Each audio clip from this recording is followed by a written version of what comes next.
Hello and welcome to the Midland Weekend. I'm Roshni Patel and I'll be taking a look back at some of the stories we've been covering here on Big Sense TV over the past week or so. In 2008, Felicity Baker was diagnosed as bipolar. She had an eating disorder as she struggled with work-related stress, family issues and a relationship breakdown. As part of Eating Disorder Awareness Week, Felicity has been sharing her experiences in an attempt to break the stigma surrounding mental health. And she shared her story with Lois Winnerton.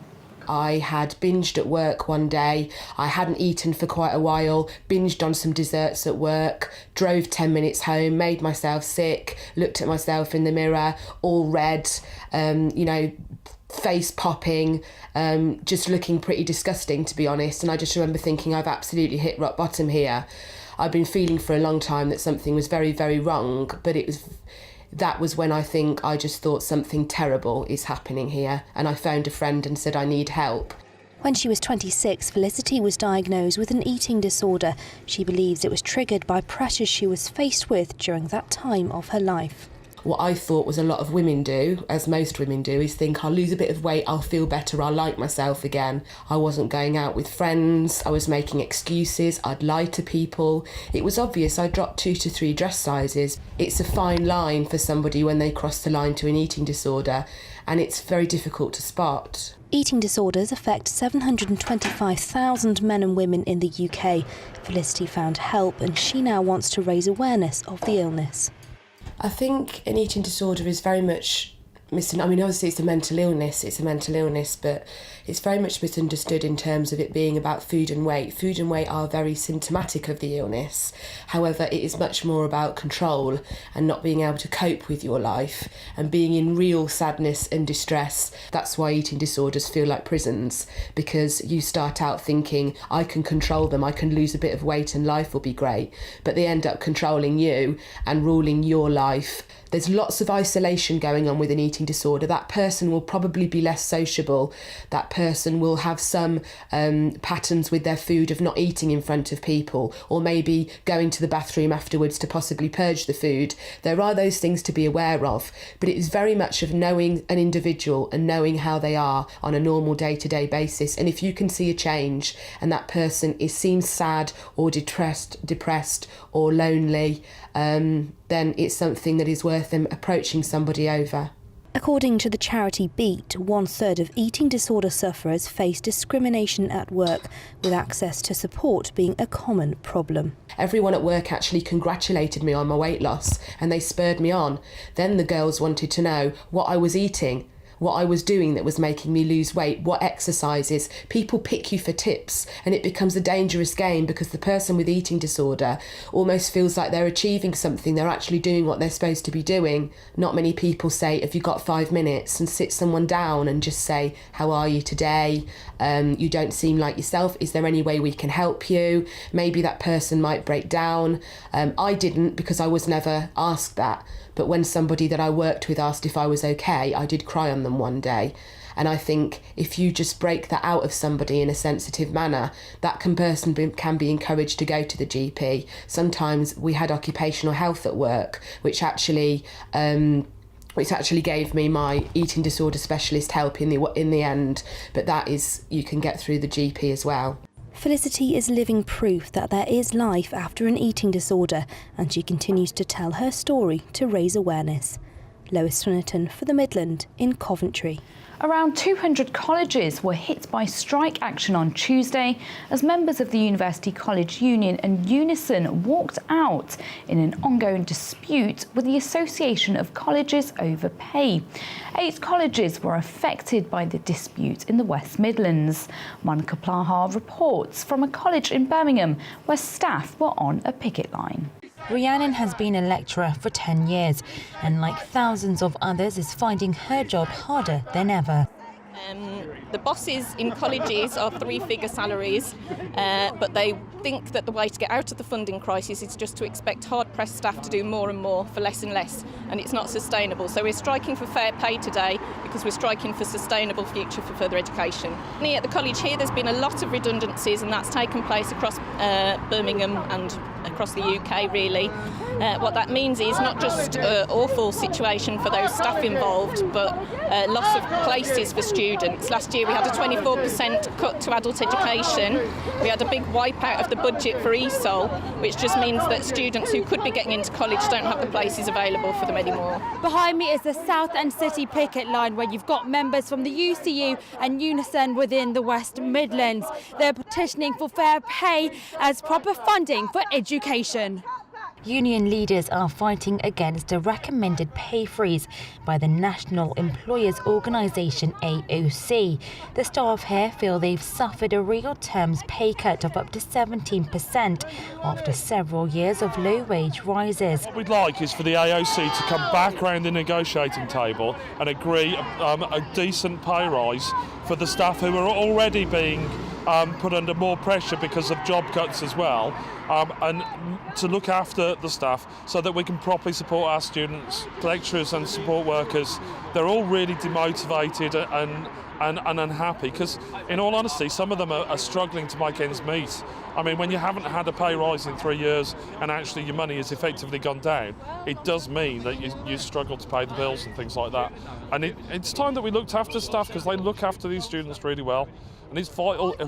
Further education is vital for this country. Meanwhile, the AOC has said it has no plans to go back to the negotiating table, yet the unions won't stop until their voices are heard.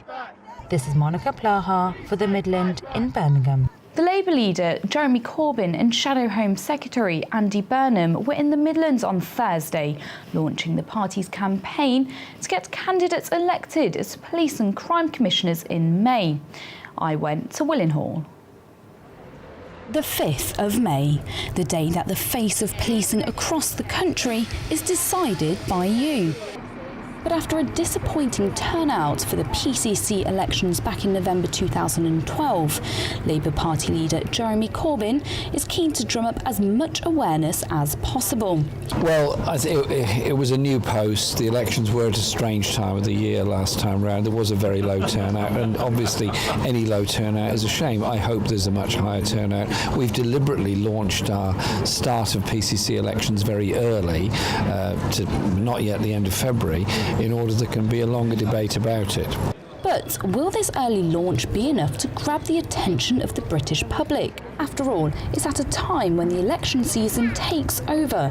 There's a Scottish elections, American elections, and that's highly anticipated EU referendum. It's the one opportunity that everybody has across the whole country to vote on May the 5th. They can vote in Wales and Scotland in the Assembly and Parliamentary elections. Every English region has either local elections or PCC elections, and so there's going to be a bigger turnout than there was last time, and I hope there is, because the possibilities of an effective police and crime commissioner looking after people but also making the police more accountable and making the police work in a more innovative way has to be a good thing. High turnout or not, it's looking like no matter who's in power, the role of the PCC is here to stay. We're going into these elections saying that we would keep police and crime commissioners, but I believe we need to build them out, actually, because it's a big ask for one person to hold an entire police force to account, and I believe we need to strengthen police accountability at a local level. Fewer than 15% of voters took to the ballots in 2012, and with hope that this year will see a bigger turnout, the future of local policing is up to you. This is Roshni Patel for the Midland in Willenhall. There are a few nicer musical sounds than a male voice choir, and they don't have to be from the valleys of Wales to be top draw. Our very own choir member Lois Swinnerton has been to meet a group in Birmingham still going great guns.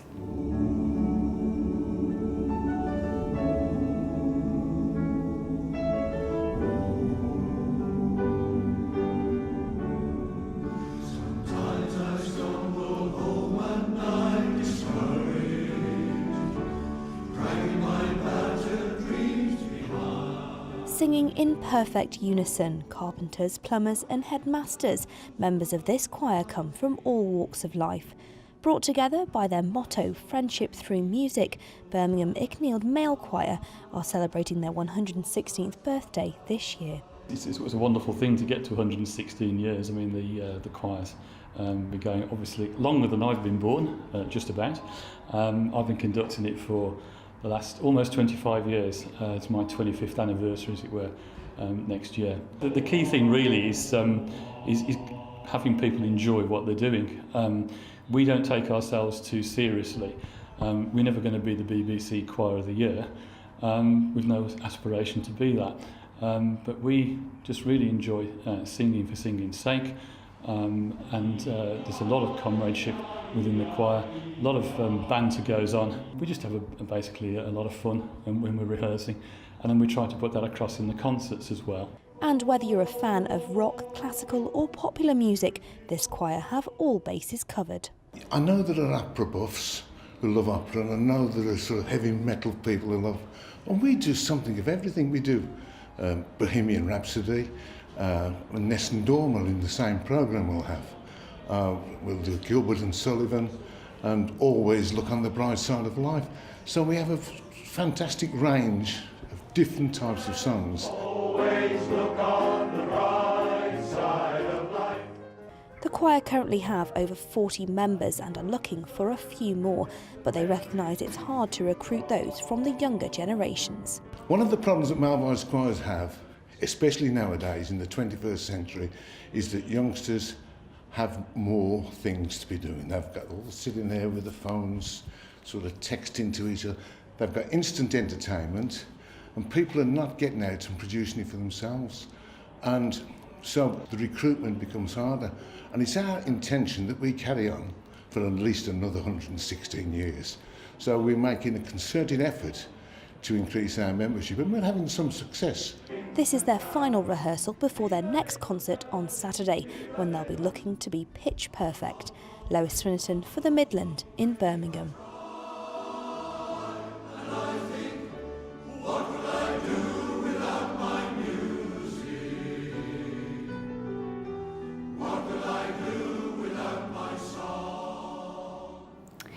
A street corner may not be a place you'd think to stumble across a library, but take a stroll down Kinley Street in the Chuckery and you may just be surprised. Lois Swinnerton has this report. It's not the first thing that springs to mind when you think of a library, but whether you're looking to get lost in a book, have a chat, or just to sit down, this little bench has it all. Little free libraries are really popular in America, and there's not very many around in the UK yet, but the idea is that you bring books that maybe you've enjoyed and you leave them here for other people to read. You can take books home, you don't have to return them, there's no fine, so if you really like a book you can keep it, but hopefully people will continue to bring books for their neighbours as well. The bench is the perfect medicine for visitors to the pharmacy and passers-by. Owner of the shop, Nazmeen, has played a big part in bringing the idea to life. We were having little discussions around what can bring communities together, what can we do to look at providing places of interest for the community and actually making it brighter and nicer to be outside. But one of the things that we discussed quite early on was perhaps a bench. It's a sun trap. We get lots of sunlight right on the front of the pharmacy. People tend to hang around here. There's the pharmacy, the post box. There's a few things going on here. It's on a bus route and it's evolved into being a bench library. The Chuckery Garden topped the leaderboard after locals picked their favourite from 3 options. It was designed by the local scout group and charity group Sustrans, with the finished product crafted by the people of Walsall, so it's no wonder it's been a hit with the local community. So far it's gone really well. It's had to weather all the winter, which has been not the best time to start it, but we've been really impressed with how people have got on board with the idea. It's been absolutely full of books, which to begin with we didn't know how many books we'd get. We've got so many now and all different kinds of books. And we've only had 1 incident of damage so far, and what was really nice was that members of the local community sort of got stuck in and tried to repair it themselves, which was, you know, a really lovely thing to experience. It's about making streets places that people want to be out and about in instead of going about in their car. And if your local area is a place that you feel relaxed and happy and where you know people and it's an attractive, nice place to be, then I think you're much more likely to want to be out and not just getting in your car maybe and driving somewhere else. When the library was set up last November, there were only a handful of books.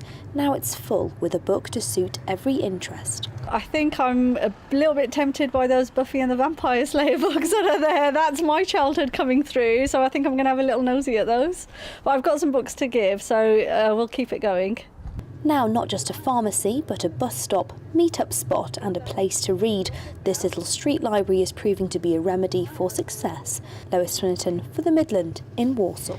Right, after the break, Carl will have the film news, Lee and Natalie will be looking at the community notice board, and we'll find out what's in this week's post bag.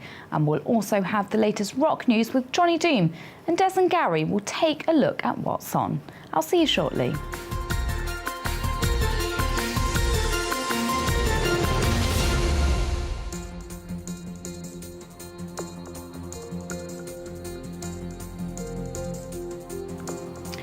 Welcome back. You're watching the Midland Weekend edition here on Big Centre TV with me, Roshni Patel.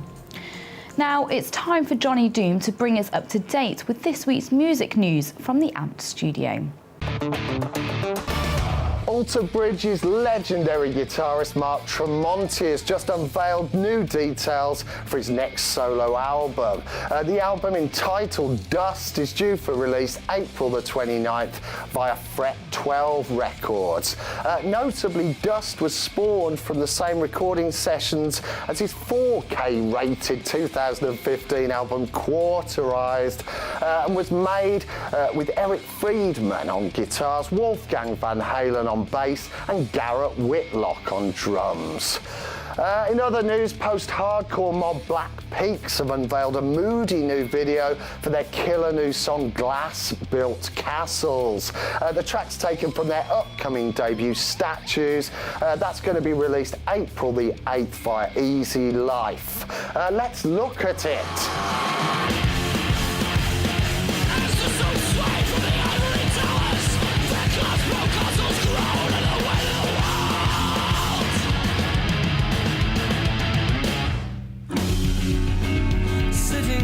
Hotel room, some were just to pass us through. Thought I said it all before. I saw you on the TV first, hanging with your friends, partners till the end of your time. Thought I said it all before. You're blinded in the night.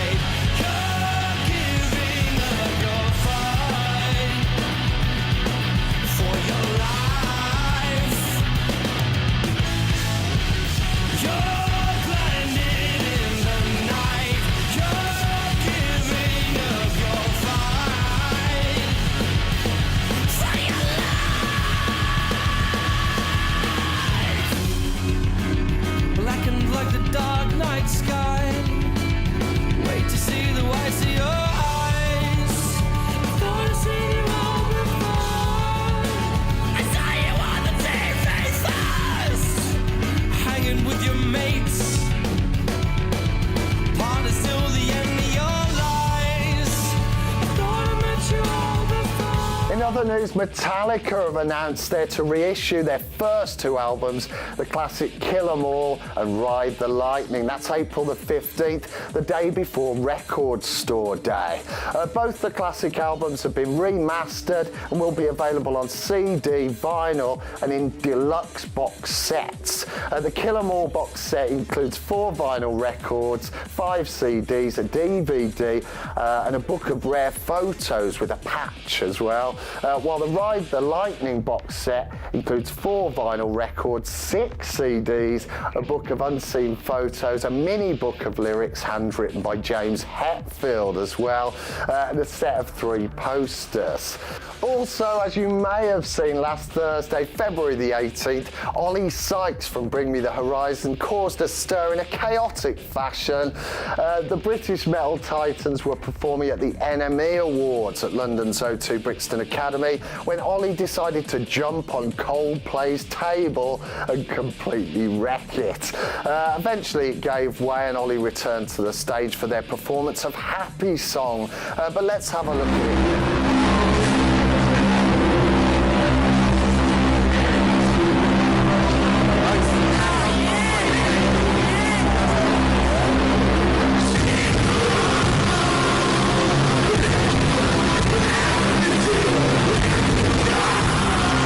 Finally, Killswitch Engage have released an intense new video for their track Cut Me Loose.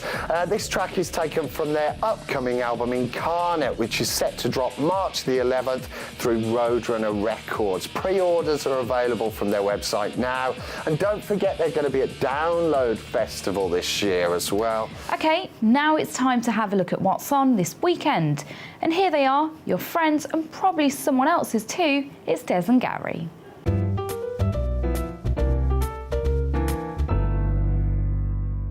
Now, there's a brilliant event at the NEC this weekend. What Career Live and What University Life is for 15 to 19-year-olds to help them decide what to do after leaving school. From companies with top apprenticeships such as IBM, HSBC, Jaguar, Land Rover, and many more in attendance, as well as universities and institutions across the UK, all showcasing degree courses. It sounds like the place to be. What a good idea. It is. Because when I was at school, you had a careers bloke come in one day and said, what do you want to do? And you don't know. And he was like, well, you should do that. And that was it. I know, I remember that. My careers advisor advised me to be actually, it wasn't bad advice in the end, a fireman. I could have retired now on a great pension. Yeah. I wouldn't have to sit here with you. Cleaning windows, doing gardens. I could do this from a flat in Spain. Oh, sorry, fireman. For all you wrestling fans, there's another action-packed night at Alceston Members Club coming up in April. Now, with a full card including What's On favourite Joey Scott, you remember him, he's been on before. It's on Saturday the 16th. Tickets are selling fast, and it's a real crazy night, that is. Yeah. Now, the Old Joint Stock presents The Unknown Soldier, and moving, often humorous, but above all thought-provoking story of comradeship, betrayal, and of promises both broken and kept following the carnage of World War I. That sounds quite in-depth and serious. Yeah, it does. Yeah, they vary from being completely over-the-top crazy to quite deep. Good selection, though. Right, gigs on Saturday. Now, Andy Bennett, that's the guy who was with Ocean Colour Scene, guitarist, singer, very good, plays the World Bar at the Genting Arena with another old friend of What's On, George Wilson, supporting. There's the Wolverhampton Blues Rhythm and Rock Festival at the Civic Hall. The Royal Symphonic Orchestra at the Symphony Hall playing tunes by Eric Clapton, Coldplay, Adele, Queen, Led Zeppelin and many more. And 6-piece British Sea Power are at the Town Hall. OK, that's good. Brilliant. Now, starting at 3 p.m. at the Crescent Theatre, they present Folkin' Great. It's their first folk festival and features both international and local artists. And now, following on from the Valentine's Day Circus Fund, which we talked about last week, Circus Mash have teamed up with Under the Bodhi Tree to offer floating meditation using aerial hammocks. Reminds me, I've got to buy some cream on the way home. It's from 5:30 to 6:30, and it's the All Saints Centre in Kings Heath. And evidently, you need to get in quick because I think they've only got about 10 hammocks or something. So. Right, widely referred to as the nicest man in comedy at the Hippodrome, Adam Hills has fast become one of the most popular comedians in the UK. Now, his combination of positive, uplifting comedy and rampant spontaneity has seen him receive numerous awards, glowing reviews, and the legion of fans around the world. And gigs on Sunday, Stray are at the Robin 2. Leona Lewis is at the Symphony Hall. She's still going. Yeah, yeah. Jerry Colvin, complete with a 4-piece band, are at the Kitchen Garden Cafe. And Falling Red are at the Rainbow. Now, it's time to say goodbye. And to play us out, here's Andy Bennett with Hole in the Road. Okay. Goodbye. Bye-bye. Bye-bye. Me up when I cry for help, I'm just left for dust. There's a hole in the road on everybody's street. When they cry for help, they don't get them on their feet. And I curse the feeling. Why do we always have to be alone, left all on our own? Nobody wants to heal my soul. Is that the way it always goes? Well, if that's the way your river flows, you really took a piece of my heart. And I'm blessed the feeling that someone else believes in me. Tell me what it means. Somebody's got a hold on me.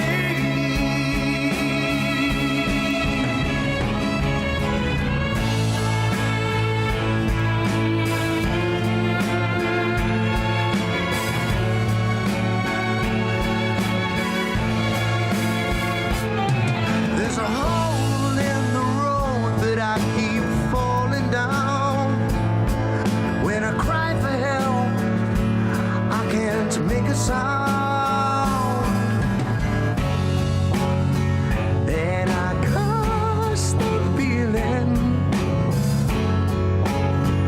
Why do we always have to be alone, left all on our own?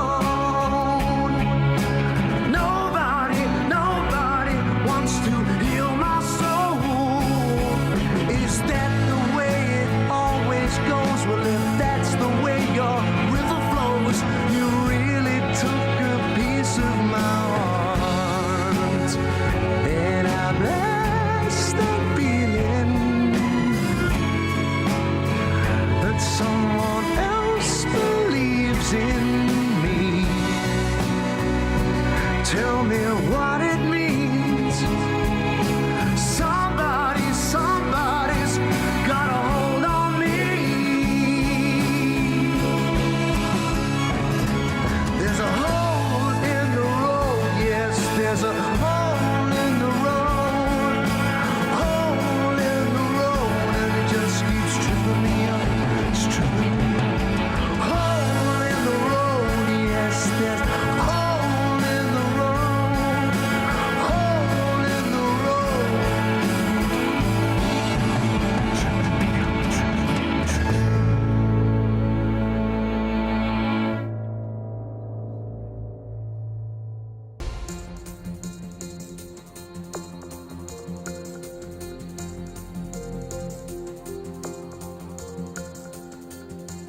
Right, it's time to have a look at the community notice board. Remember, it's all about what's going on local to you, and of course, if you know of something happening which could do with some nice free publicity on the telly, then why not get in touch with us? Oh yes, just make sure you tell us in plenty of time and we'll give you those all-important contact details again in a few minutes' time.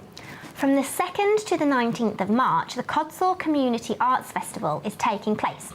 So let's have a look at some of this week's events. From Wednesday to Saturday, Codsall Dramatic Society are presenting The Unexpected Guest, the classic murder mystery by Agatha Christie. Oh, murder mystery. Now, the story goes like this. A stranger walks into a house to find a murdered man, with his wife standing over the body with a gun. But nothing is quite as it seems, as the twists and turns will keep you guessing until the very end. I know what happens. Oh, do you? Have you seen this? No, just saying. Okay. For more information on that, you can visit codsalldramatic.society.co.uk. You're going to play it round again this week, aren't you? I can tell. Meanwhile, on Saturday the 5th of March at Codsall Community High School, you can enjoy an evening with Foden's Band. Now, they're your classic English brass band, and they're celebrating their 116th anniversary this year. That's a long time. Yeah. 116. They won 12 British Open titles and 13 national championships. And in 2012, Foden's junior band was set up to nurture young talent. Find out more about them at fodensband.co.uk, or for more on any of these events at the Codsall Community Arts Festival, it's codsallartsfestival.org.uk. Yeah, we've got more for you over the next few weeks to do with that, so stay tuned. Next, there's still time to grab yourself a ticket to the Mayor of Solihull's charity ball. The St George's Day themed ball is on Saturday the 23rd of April. Is that you being your mayor? More like a queen, but yeah, okay. will do. Of course, okay. Yeah, the ball will be dedicated to raising money for the Teenage Cancer Trust, as well as the other mayoral charities. The event includes a 3-course dinner, dancing and entertainment from the internationally acclaimed Beatlemania tribute band. It's all being held at St John's Hotel Solihull, and tickets are available from the Mayor's office by contacting mayor@solihull.gov.uk or 0121 704 6023. Do you think it's him that answers the phone? You could call and find out. I will. Hello, Mr. Mayor. Hello, Mr. Mayor. Anyway, it's all in a good cause. Now, next we have an invitation for you. Ooh. Now, the Rotary Club in St George's in Wolverhampton are inviting people to the Way Youth Zone on Friday the 4th of March to witness their 24-hour bike-a-thon. All the money raised will go to the Way Youth Zone in Wolverhampton, who we've covered here on Big Centre TV when they launched recently. You went to that, didn't you? That was me. That was me. Now, if you don't know The Way, it is a young person's charity based on a £6 million purpose-built facility on School Street. In just a month, The Way has gathered over 2,500 members from all over Wolverhampton, and already that's just 500 short of their yearly target. That's pretty impressive. I like that. It's a very cool place. Everyone should go check it out.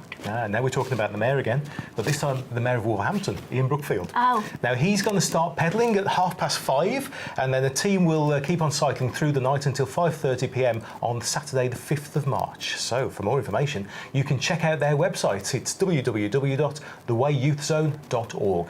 Gives your Mayor a wave again.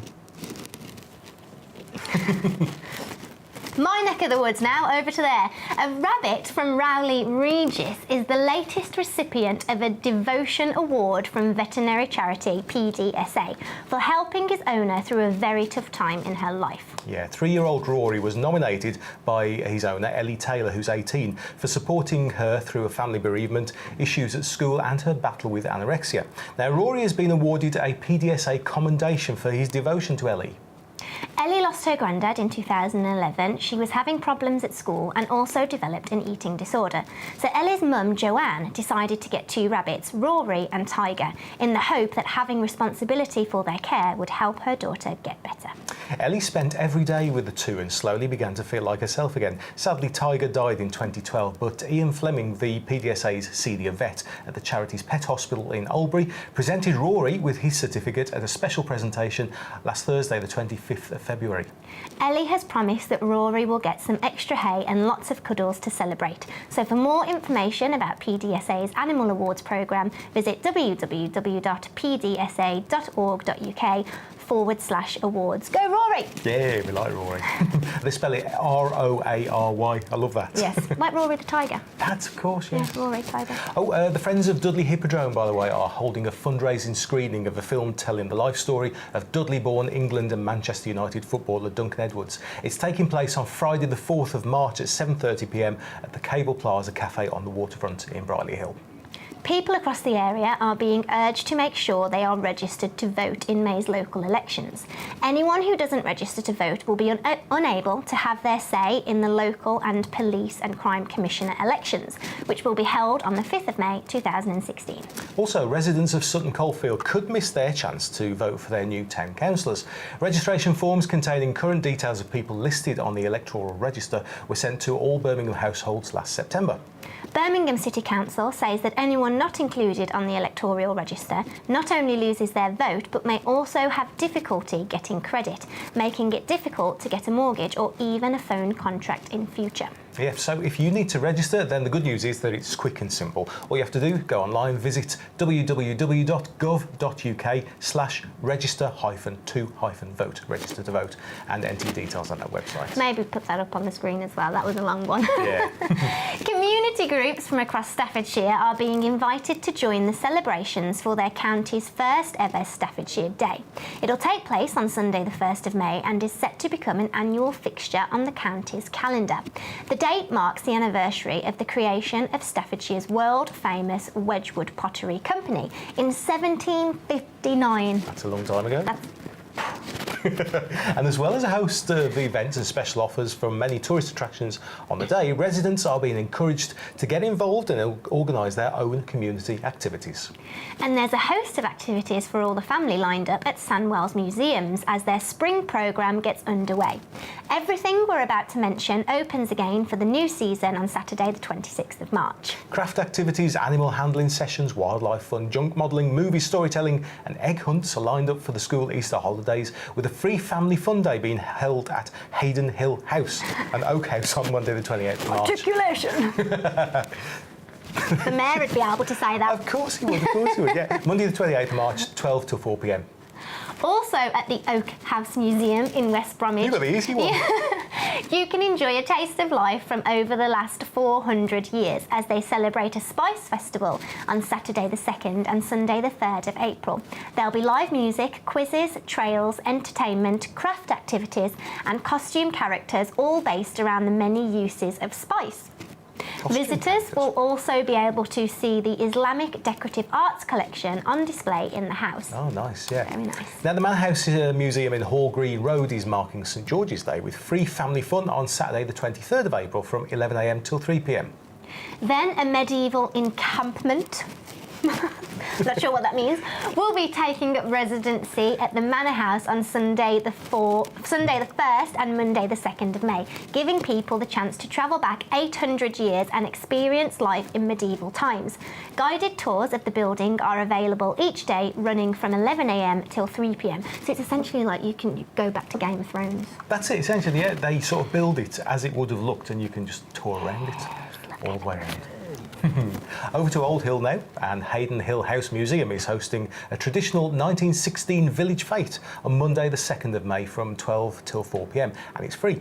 You can take a picnic and enjoy a family day out with great entertainment and live music. And if you've never been there before, you can take a glimpse inside Hayden Old Hall, which will be open to the public. I've been there before, went to a wedding there. Yeah, it's a lovely, lovely place. Oh, you can remember then. What? You know, weddings. Yes. Things are flowing. I was so when I was there. Also, at the same time, over at the Oak House Museum, you can travel back in time to Totty's wedding. There we go. On Monday the 2nd of May, the historic house will come to life as staff take on the role of servants and the family who are planning a wedding. 1650s style, not 1950s, 1650s style wedding. God, you have to have a... Younger visitors, that's a long time ago. Younger visitors, who don't remember the 1650s, will be encouraged to get involved in quill pen writing, music and household chores of the day. So for more about Sandwell Museums, visit sandwell.gov.uk/join in the museums. I think you'd be hard-pressed to find anybody who remembers the 1650s, perhaps. You can read about Google. That's true. Or there's Yahoo and Ask Jeeves. Many search engines are available. So there you go. And if you're wondering why your event or information isn't included in today's notice board, why not get in touch with us? It's the best way to ensure that we mention you, OK? Remember, if there's something going on locally which could do with a little boost by being mentioned on the telly, then you know where we are, Lily. Natalie. It's a free service and we'll try and get through as many as we can. So just let us know in plenty of time. Email postbag@bigcentre.tv or send us a message on social media @BigCentre.tv. Go on, click your fingers. There's the address, the old-fashioned way. Big Centre, 14A, Lower Hall Lane, Walsall, WS1 1RL.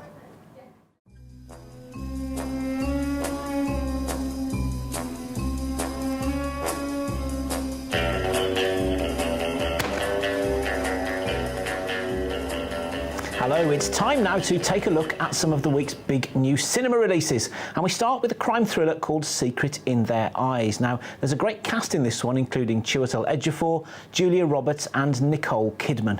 Here's a taste of what it's all about. You know, you could just ask her out. The beauty from Harvard Law, the blue-collar fed from the wrong side of Brooklyn. Don't be a dick. Let's go. LAPD just found an unidentified female body in a garage dumpster. What are we doing here, guys? Body appears to have been bleached inside and out. Ray, what is it? It's your daughter. What? It's Mom.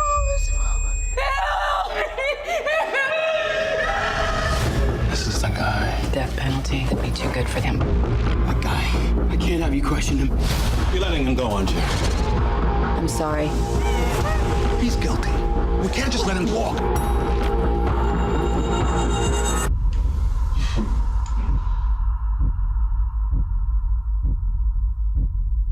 We're gonna get him, no matter what it takes. Ray, Jess, I found him. how did you find him? Online, 696,000 Caucasian males in the U.S. prison system. You can cycle through the entire population in a year if you look at 1,906 faces every night, so I did. For a year? For 13 years. Reopening case. We've had multiple leads. They've all been false alarms. And Jess dies a little bit every single time. I don't have the stomach to watch him walk away again. Maybe we go about this a little less officially. No. Ray. Justice. I owe my daughter that. We gotta find this guy before Jess does. My daughter was the thing that made me me.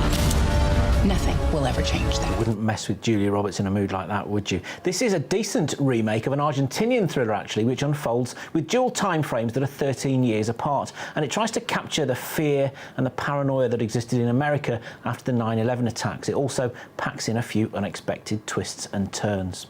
Now, there's crime fighting of a very different nature in our second film this week, as Sacha Baron Cohen writes and stars in a film called Grimsby. This one's the story of two brothers. One is a super spy, played by Mark Strong. The other, a dim-witted football hooligan, played by Sacha Baron Cohen, of course.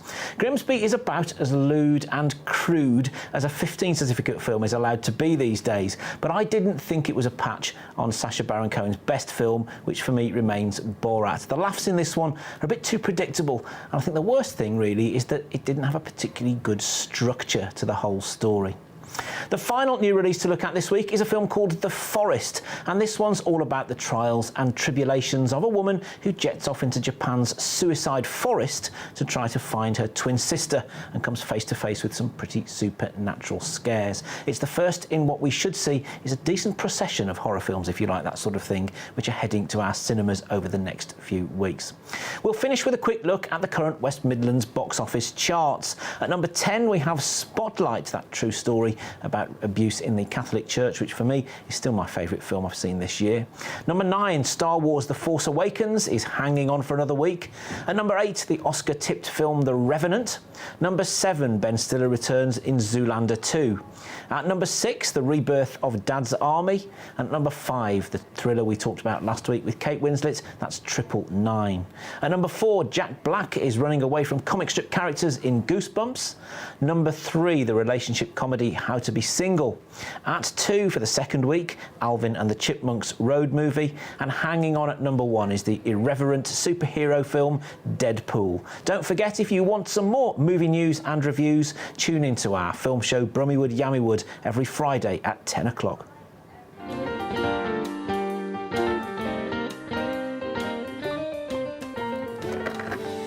Right, now it's time to delve into the postbag to see what you're saying to us once again. And remember, if you want to get in touch about anything at all, then I'm going to give you the details in a couple of minutes. I'm sure you know them by now. Now we're going to start off this week with a question from Steve Wood, and he says, are there any new TV scrapbooks being shown? And in short, the answer is yes. We do indeed have some more in the pipeline for 2016, and I know for a fact that Bob Hall is currently putting together a programme in memory of the late Jibby Hill, so of course we'll be letting you know about that in due course. Next, we heard from the Birmingham Icknield Male Voice Choir, and they said, "It was great to have Big Centre TV at our rehearsal last night. Thanks for coming in, Lois. We're looking forward to seeing your piece about our choir." And of course, you'll have seen that piece on the Midland News during last week. It was brilliant. They also send us some lovely behind-the-scenes photos, and the Deputy Chairman, David Warren, said, "Come and join us every Tuesday at 7:45. You'll never regret it."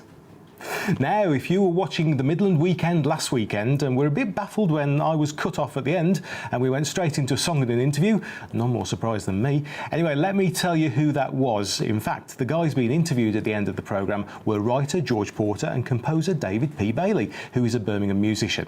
And they were talking about the musical that they've written called Dear Miss Landau. The singer was Melanie Smith, who features with David on the Dear Miss Landau CD, which was released last Friday.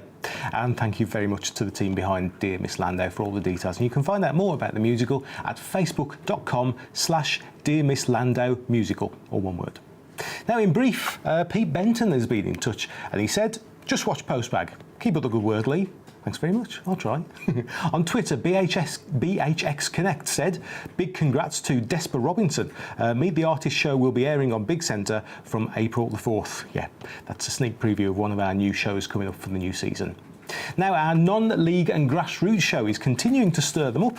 Bowl Hall Swifts fan reckoned that the show featured a superb piece on George tonight with many unsung heroes at the club. While Pauline Caldwell was enjoying the ice hockey and she tweeted, "Great programme as usual, and yes, save of the season." And if you want to find out when the next Ice Time is showing on Big Centre TV, then take a look at our programme schedules on the website. Busman tweeted us to say, "Boston TV, long may you carry on producing great Midland programmes." Nice.